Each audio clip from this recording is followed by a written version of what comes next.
Obrigado. Boa tarde a todos. Vamos, evidentemente, já dar sequência à nossa programação, que a gente definiu algum rearranjo sobre ela, né? Mas eu já, para que não atrasemos mais a programação do resto do dia, nós teremos, na sequência, um segundo painel, que são os aspectos prático-teóricos da antissindicalidade. Nós teremos a substituição do Dr. Reginaldo Melhado pelo Dr. César Bessa, Dr. Iraci Borges e Dr. Marcelo Adriano, que farão parte deste painel. E às 16 horas nós teremos um segundo painel com estratégias e formas de combate às condutas antissindicais, com o Dr. Renato Lima Barbosa, que é professor da UEL e dirigente sindical, a doutora Luares Calassara, que é consultora e advogada de entidades sindicais, e o Dr. Leiler, que vocês já acompanharam essa manhã, que é componente do Ministério Público do Trabalho.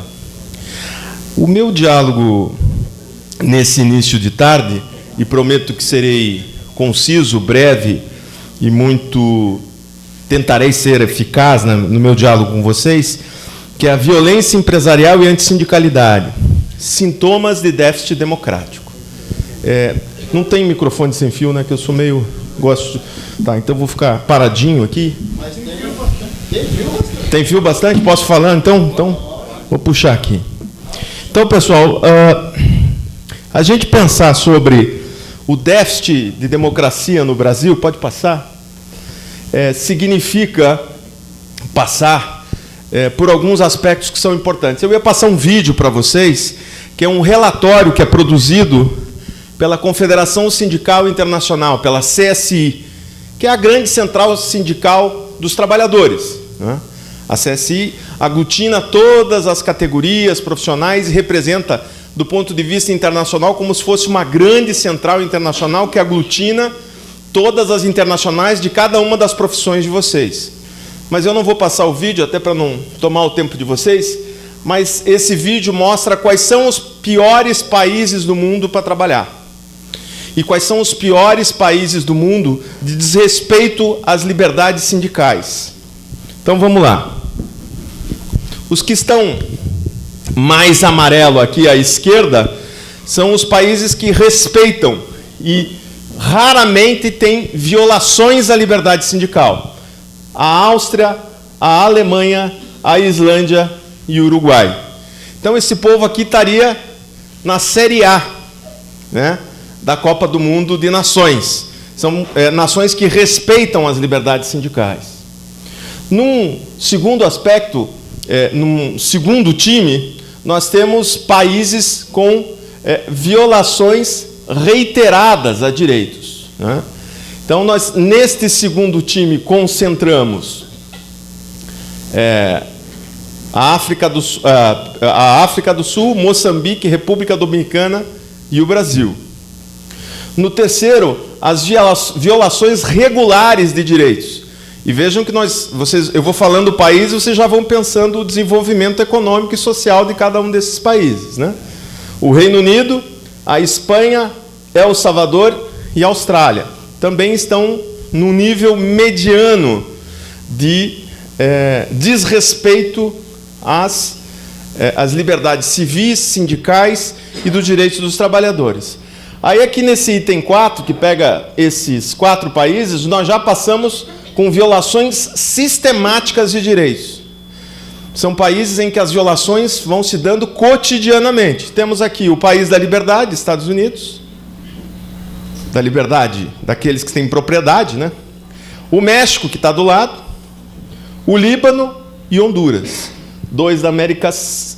Um da América Central, 2 da América do Norte. Temos países que têm violações contínuas, não respeitam absolutamente ninguém, não respeitam direitos de trabalhadores, não respeitam direitos de sindicatos. A Arábia Saudita, a Turquia, a Colômbia e a China. Colômbia, por quê? Porque lá ser dirigente sindical significa ter um alvo nas costas, porque corre risco de vida. A China, porque ainda há problemas objetivos com o exercício das liberdades. E, por fim, aqueles 4 últimos é porque não existe um Estado minimamente organizado para garantir os direitos sindicais e dos trabalhadores. Está a Síria, a Palestina, o Iraque e a Somália. Então, só para vocês terem uma ideia de como os países no mundo tratam o movimento sindical. E necessariamente ser um país rico e desenvolvido econômico e socialmente significa, ou há uma correspondência direta com respeito às liberdades sindicais. Pode passar.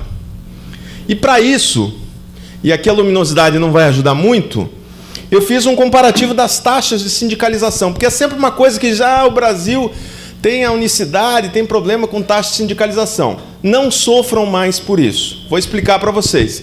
Dados da OIT de 2011. A OIT é a Organização Internacional do Trabalho. Eu peguei esses dados lá na OIT, peguei o G7, que são os 7 países mais ricos, Brasil e Espanha. Eu vou traduzir os dados, porque eu acho que vocês não estão conseguindo enxergar. Então, dados de 2011. O Brasil, 200 milhões de habitantes, uma população economicamente ativa que é a metade, uma taxa de sindicalização média de 17,8%. Uma taxa de cobertura da negociação coletiva de 63%. Não derrubou a Convenção 58, não ratificou a Convenção 87 e ratificou a Convenção 98 e 135. Vamos à natural comparação em que fazemos nesse lado da Terra. Vamos nos comparar com quem? Com os Estados Unidos. Estados Unidos, população 311 milhões. População economicamente ativa, 157 milhões. Qual é a taxa de sindicalização no país da liberdade?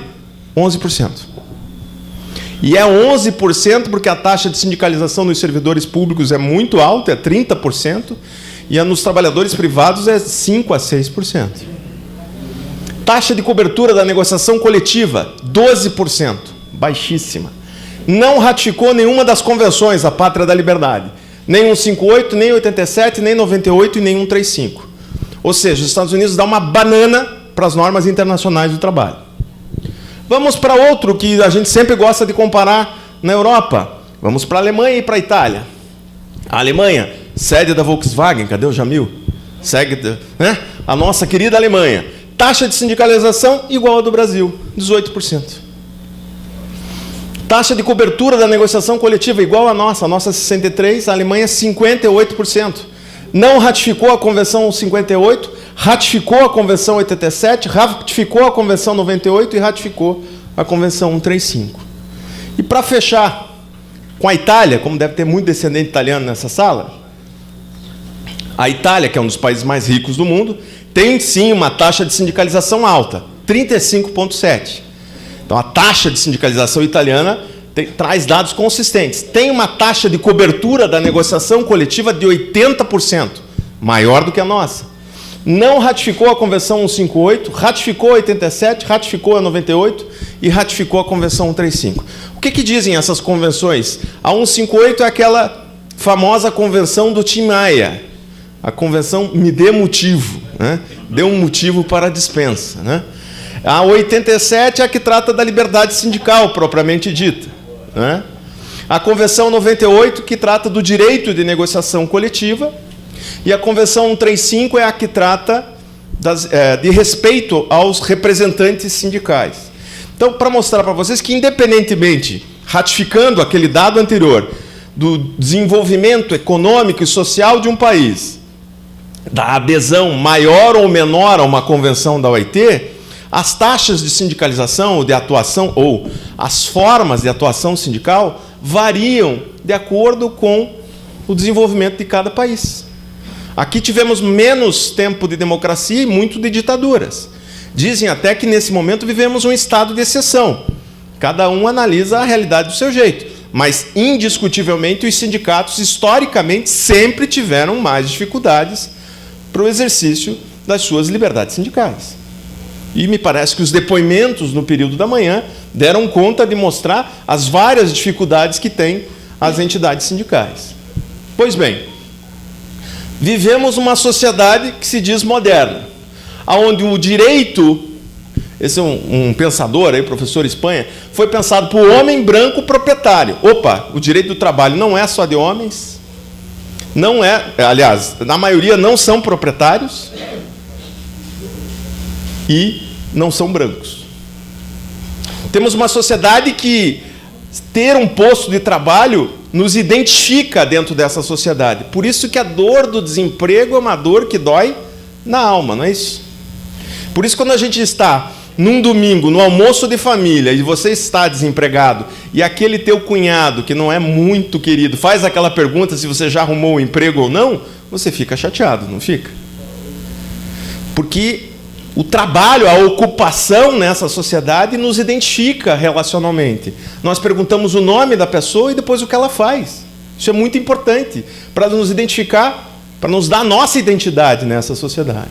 E vivemos uma sociedade que tem características líquidas, como diria o Bauman, onde vivemos esse limite entre mais segurança e menos liberdade, e isso tem muito a ver com os sindicatos, ou mais liberdade e menos segurança.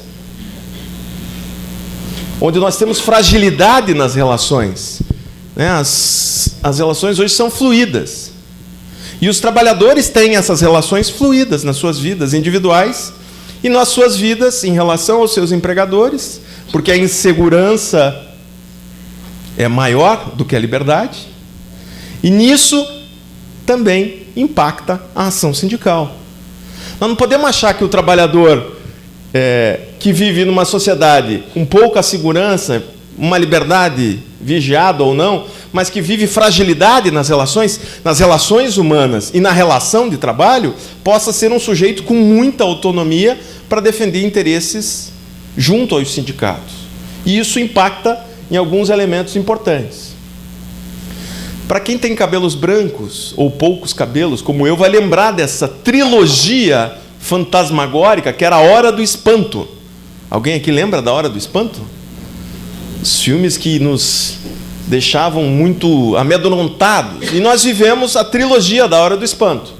A terceirização é a Hora do Pesadelo 1. A reforma trabalhista é a Hora do Pesadelo 2. E a Hora do Pesadelo 3, que se avizinha, é a reforma previdenciária. Então, esta trilogia tem nos aterrorizado nesse momento, e ela impacta na forma de como o Estado diz que vai promover desenvolvimento social e econômico. Pelo que a gente tem visto, é com o seu maior afastamento das relações. Deixa que o mercado resolve tudo. E ontem o ministro Barroso deixou isso bem claro. Ele deixou bem claro que entre os valores constitucionais da livre iniciativa e do mercado e a dignidade da pessoa humana e o valor social do trabalho, me parece que ficou claro que o peso ficou em outro valor social. O que significa, na prática, que teremos mais desigualdade e menos desenvolvimento. Isso o tempo dirá. Vamos à frente. E aqui o Supremo foi desmontando. É importante que a gente diga isso, né? Não é porque é o Supremo que eles não estão passíveis de crítica. Aliás, nenhuma instituição no Brasil está infensa de crítica. O Ministério Público pode ser criticado, os sindicatos podem ser criticados, e o Supremo também. Porque o Supremo desconstruiu um ramo da ciência, que é o direito do trabalho, que é uma ciência, né? Temos aqui os professores para me confirmar isso, que foi constituída especialmente após o Pacto de 88, construindo doutrina, construindo práticas entre sindicatos, entre empresas, que foram desembocando em jurisprudência, que foi se consolidando ao longo do tempo, e simplesmente, nos últimos 4 anos, o Supremo disse: a Constituição não quer dizer muito bem isso. Pode ser que sejam enviados. Nós falamos de Jesus, terminamos com Jesus no período da manhã, pode ser que eles sejam os intérpretes da vontade popular de 88 expressa na Constituição Federal de 88. E aí eles disseram que a prescrição não era trintenária, era quinquenal no caso do FGTS. E apareceu aqui Gilmar Mendes na nossa vida. Apareceu dizendo que vale o negociado pelo legislado, nos 2 casos paradigmáticos do ministro Barroso e do ministro Theory. E aqui, na suspensão dos efeitos da súmula 277, o que é a súmula 277? A ultratividade da norma, é importante que a gente fale do seguinte detalhe. A liminar deferida, neste caso, foi feita numa sexta-feira, 20 horas, sexta de carnaval, enquanto os corpos sacolejavam Brasil afora, ao som dos tamborins, estava ele, Gilmar Mendes, despachando a liminar que suspendia os efeitos da súmula 277. possivelmente Gilmar não goste de carnaval e nem de samba. Temos também, e esse caso é muito bacana contar a história dele também. Novamente, ele que não gosta de samba e talvez bom sujeito não é, sobre a taxa assistencial. E é um caso aqui do Paraná, diga-se de passagem. Esse processo sobe com agravo de instrumento em recurso extraordinário, é isso?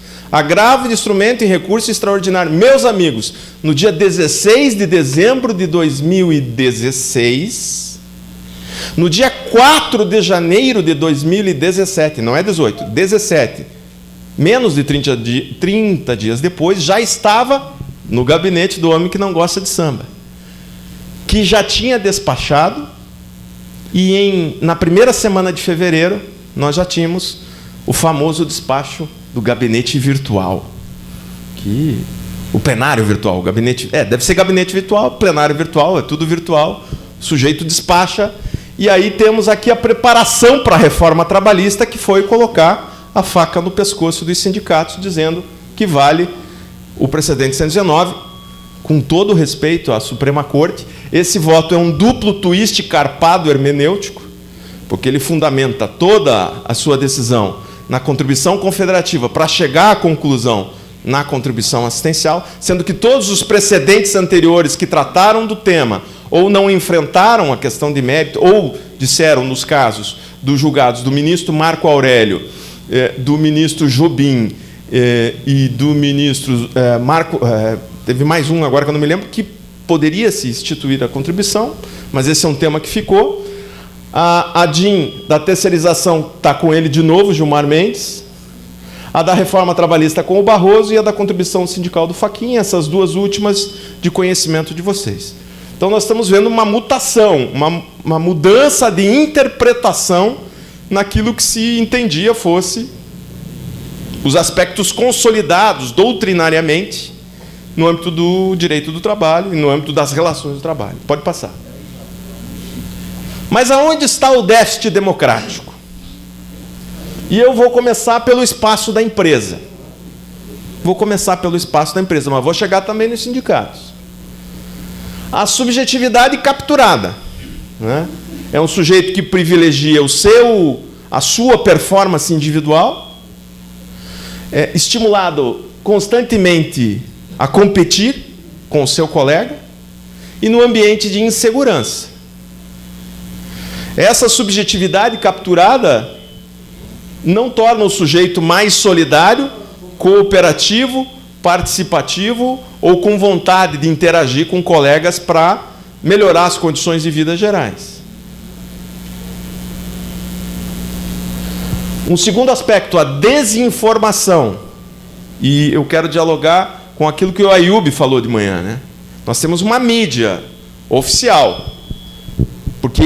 E eu quero fazer essa reflexão com vocês. Vocês lembram quais eram os editoriais da imprensa em fevereiro e março, no que diz respeito à contribuição sindical? Eles diziam que ela tinha acabado.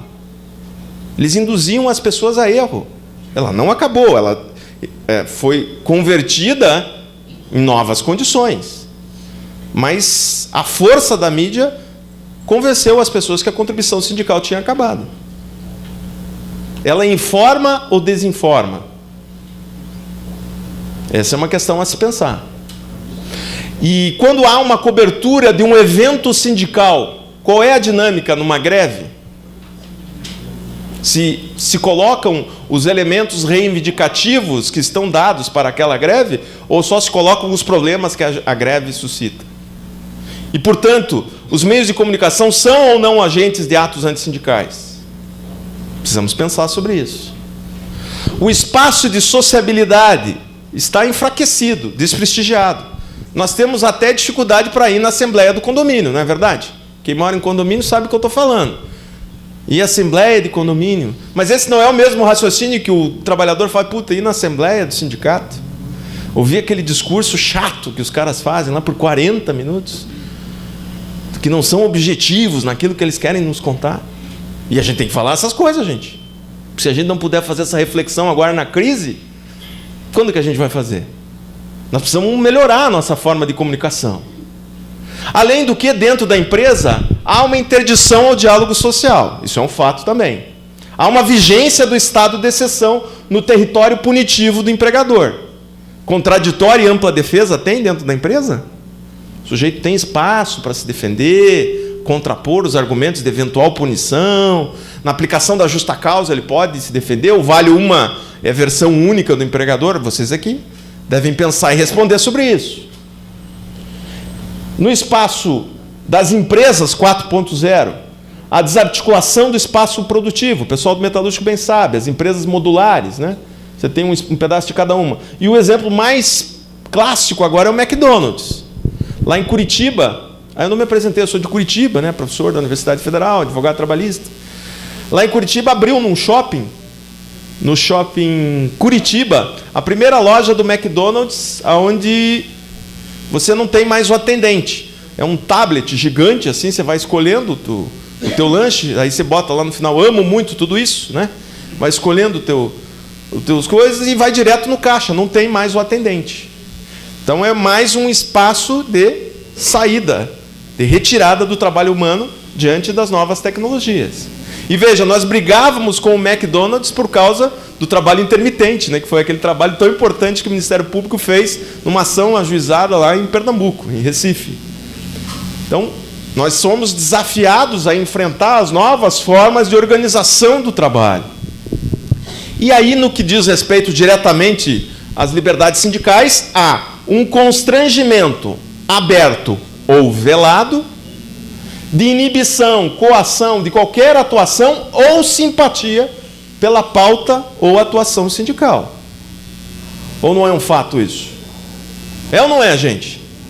Ou as empresas, não, pode se filiar, fica tranquilo, não vai acontecer nada com você, a tua carreira é a mesma, você não vai ser perseguido, vai para a geladeira porque você é dirigente sindical, ou não, nem dirigente sindical, porque você foi na assembleia do sindicato.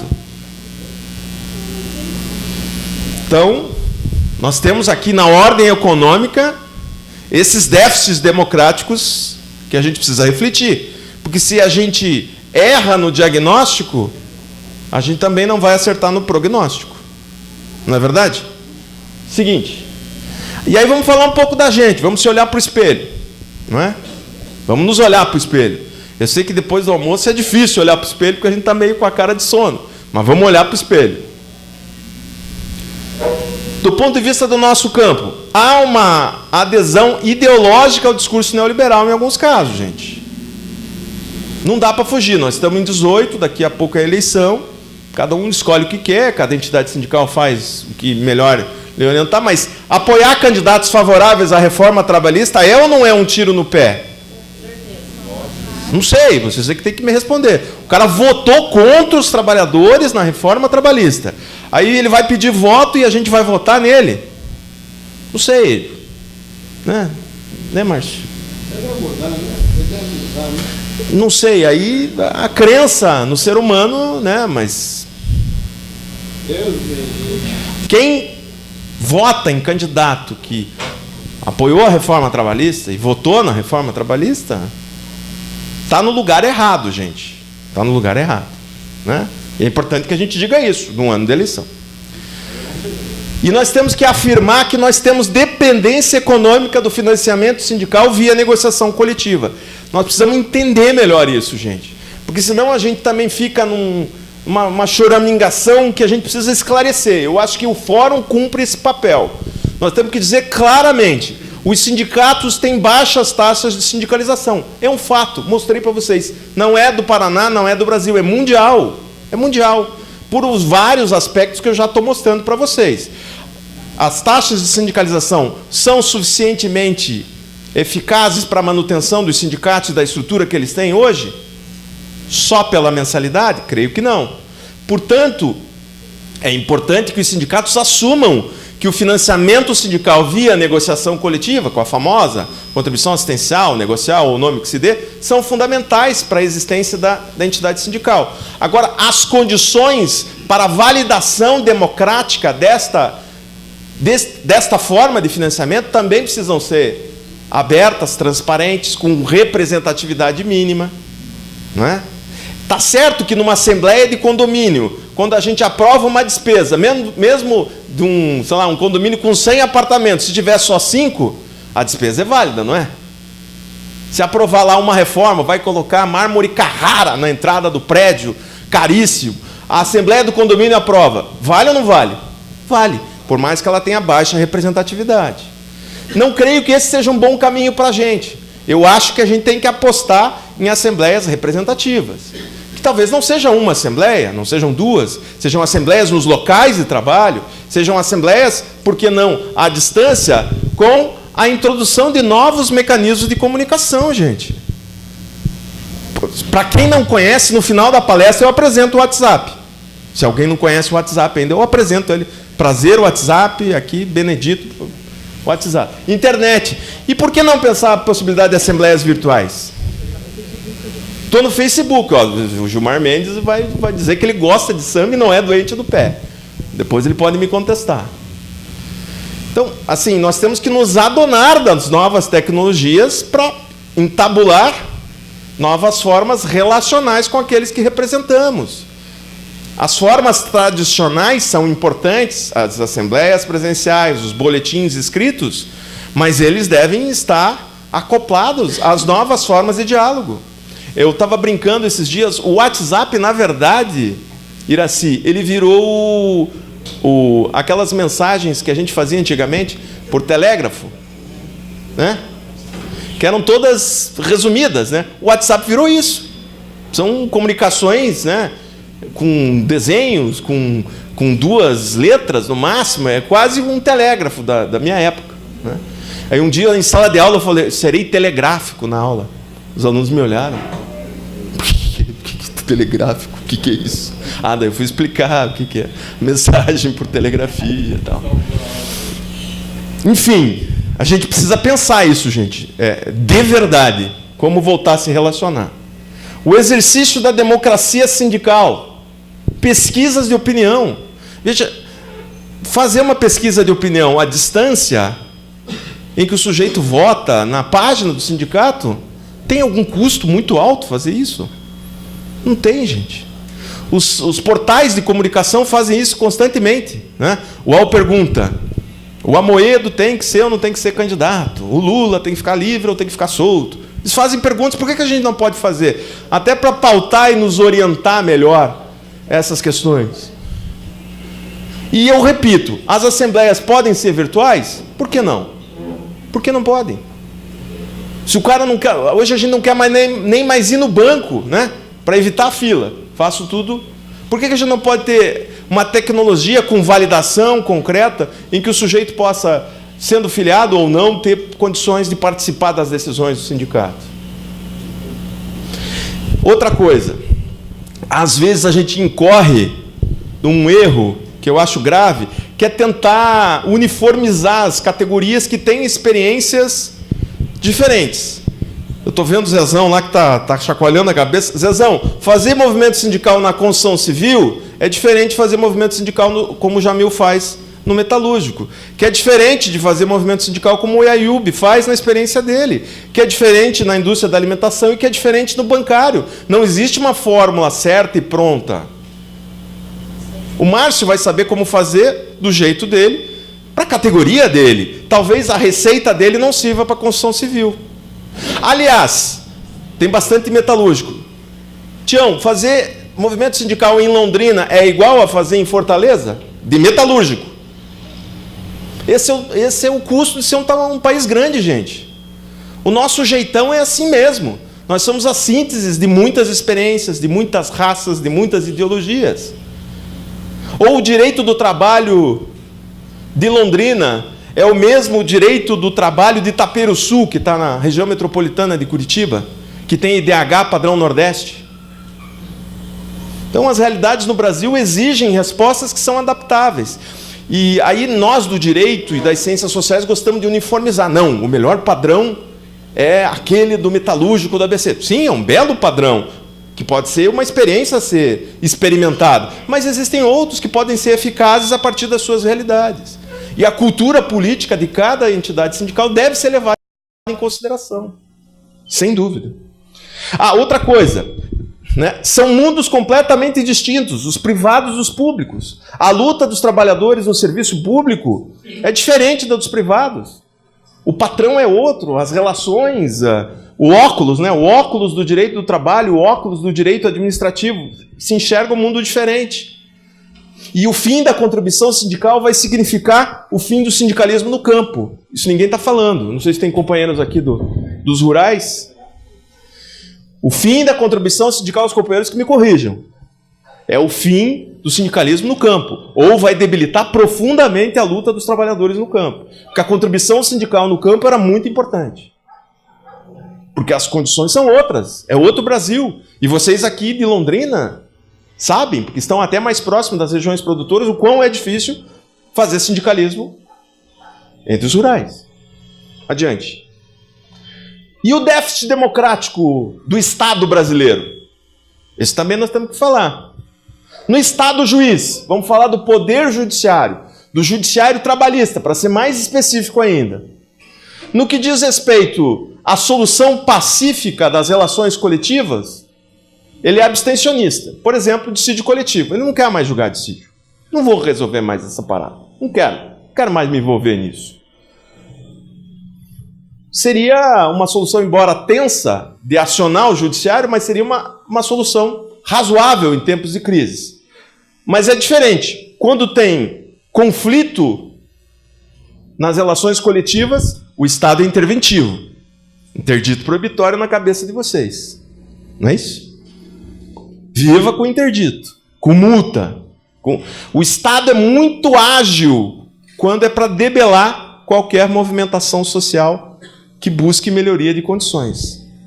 Veja, a greve dos motoristas, embora não seja uma categoria que a gente, né, no caso dos caminhoneiros, né, os autônomos, que fizeram o movimento nacional, vocês vejam, o Supremo Tribunal Federal rapidamente dá uma liminar.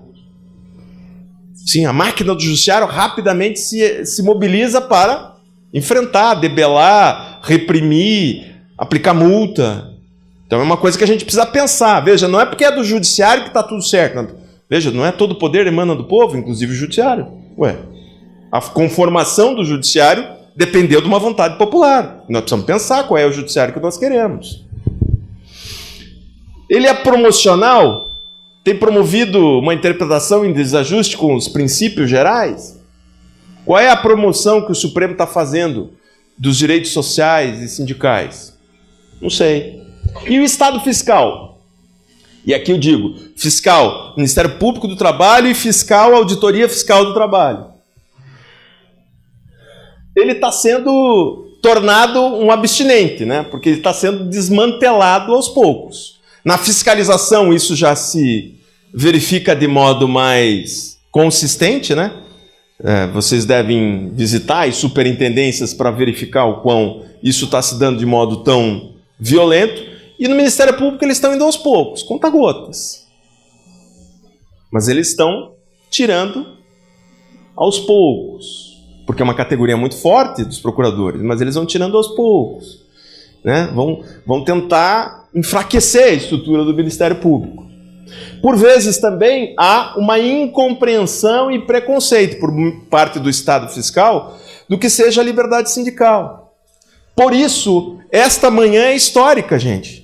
Porque nesta manhã, esta manhã aqui em Londrina, mas desde a formação do Fórum de Liberdade Sindical, a gente está construindo com o Ministério Público a ideia de interesse público, o incentivo à liberdade com participação social. Qual é o interesse público do Estado fiscal, do Ministério Público? Não é promover a liberdade sindical?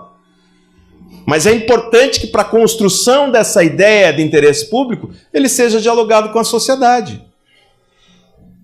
Porque o conceito de liberdade sindical, ele cabe muita coisa dentro. Inclusive dizer que a liberdade sindical é ser contra a liberdade sindical. Então, espaços como esse permitem aos dirigentes sindicais expor alguns aspectos e elementos que estão para além da letra fria do papel, e aos procuradores também, de modo importante, auscultar de modo mais próximo os reclamos do movimento sindical. Até para a gente diminuir as barreiras que existem, por falta de comunicação do movimento sindical de modo eficaz e mostrar o que faz, para que a gente faça efetivamente a nossa autorregulamentação, que é fundamental, e para que a gente tenha o Ministério Público como um parceiro. Aliás, via de regra, o Ministério Público é parceiro das entidades sindicais. O que a gente precisa superar é essa pauta regressiva do financiamento. Superado isso, certamente a gente vai ter muito mais atuações parceirizadas entre o movimento sindical e o movimento sindical e o Ministério Público do Trabalho. Por fim, há déficit democrático num Estado que produz ações como a reforma trabalhista, que promove a dignidade da pessoa humana, que valoriza o trabalho humano, que tem como objetivo a reforma trabalhista tornar uma sociedade mais justa, mais livre e solidária? Com qual desenvolvimento? Para erradicar qual pobreza? E reduzir as desigualdades sociais? Essa é a pergunta que eu deixo para vocês. O Estado brasileiro e o mandatário do Poder Executivo, que não foi escolhido em 2014, diga-se de passagem, com essa agenda, teria legitimidade popular para promover essa reforma trabalhista na forma que foi conduzida e implementada? E essa reforma trabalhista produz isso tudo? Isso aqui eu reproduzi o artigo 1º e o artigo 3º da Constituição. Traz mais dignidade para o trabalhador e para o trabalho? Torna a sociedade mais justa, mais livre, solidária e com mais desenvolvimento? O tempo dirá. Por fim, pode passar. Eu quero falar aqui de um pequeno sindicato que é importante. E para dizer que ninguém é detentor do monopólio, nem da verdade e nem das lutas sindicais. Nesse momento histórico, precisamos do movimento sindical unido, fortalecido, independente do tamanho do sindicato ou dos passivos anteriores que a gente tenha. E um sindicato que eu conheço bem, que é o Sindimovec, que foi citado de manhã, fez uma luta importante. Denunciou a Fiat, que é uma grande multinacional, na Comissão de Direitos Humanos da Assembleia Legislativa. Fez uma luta importante. Do seu tamanho, da sua forma, com os seus limites. Um sindicato pequeno, é verdade. Mas nessa luta de violações à liberdade sindical e do déficit democrático, a gente precisa juntar os grandes sindicatos, porque eles são os formadores de opinião, vão conduzir os demais sindicatos, serão fortes na discussão junto às federações e certamente cobrarão das centrais sindicais posicionamentos cada vez mais efetivos. Esse pequeno exemplo de uma audiência pública na Assembleia Legislativa, na Comissão de Direitos Humanos, denunciando os atos antissindicais da Fiat, mostram que, com vontade política, com determinação e com articulação com a sociedade, o sindicalismo pode fazer muita coisa. Como disse a vocês, ninguém pode dizer que foi enganado a partir de agora com aqueles deputados que votaram a reforma trabalhista. E nem pode ser dizer que foi enganado daqueles partidos que se concentram, e claramente a democracia é boa para isso, para dizer quais são as posições que estão dadas na sociedade, para dizer quais são as pessoas que querem desenvolvimento social e econômico, quais são os projetos de nação que buscam isso, e quais são os projetos de nação que vão trazer mais desigualdade, mais violência, mais medo e menos esperança. Feitas essas observações, quero agradecer a oportunidade, digo a vocês que é uma alegria participar desse movimento, do fórum. Evidentemente que todo fórum exige o respeito às diferenças, respeito às visões de mundo que por vezes não são coincidentes, mas todos aqui temos um caminho que é muito concreto, que é a promoção do trabalho decente, do trabalho digno para os trabalhadores desse país.